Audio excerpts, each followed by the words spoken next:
follow me. Wow, she's a real puller.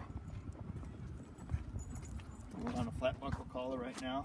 We're gonna go do some work with Kalea and get her introduced on the prong collar. So we're gonna go have some fun up at the farm.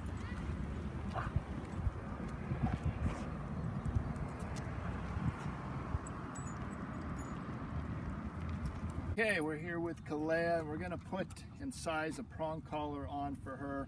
So we're just gonna show you how to do that really quick and kind of what the size looks like, where it should be positioned on her neck. So we've got a Herm Springer 3mm prong collar, and right now she's just on her flat buckle collar, so you saw she was kind of pulling us pretty good there down the street over to this park here, but we're gonna now put the prong collar on and begin the initial foundation work. Still put 2 fingers underneath here, so that's about the size we want, and we want to just shift it around, and this should be all the way up on her head here. So it's really important to always be very safe with your dogs. So we're going to start, can you see this here? I want to put this, so the leash is going to go around this D-ring here, but it's got a secondary ring, circular ring here, and I'm just going to take this carabiner and I'm going to put it through that there, and then I'm going to attach it to her collar like that, and that creates a safety. So if this ever comes off, then you still have your dog by the flat buckle collar and you can reattach. Right.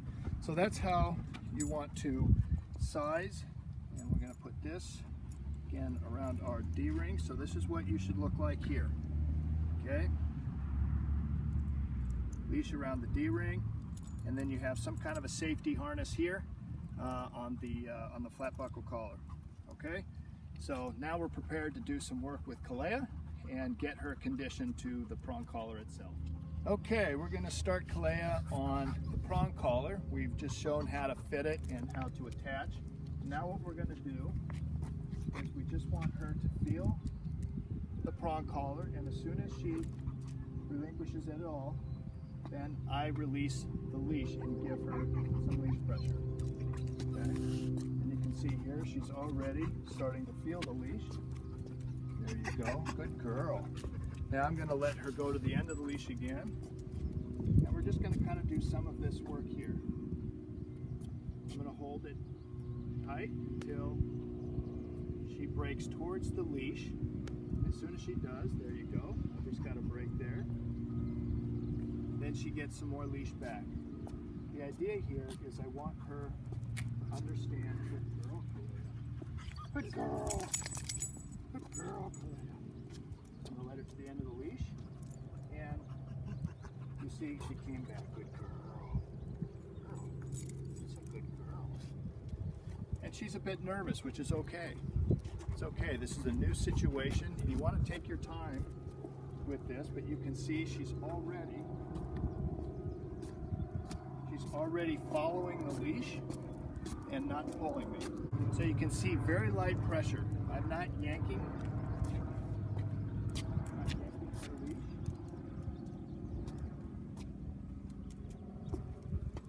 Okay.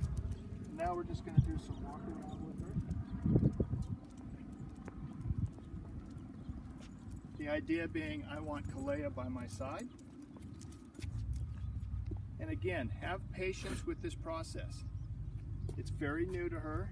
The pressure is very new to her. And we want to just be real patient with her. Okay? With the right equipment, we can walk her very gentle. You saw her dragging us down the street. But now, I'm holding it in the palm of my hand.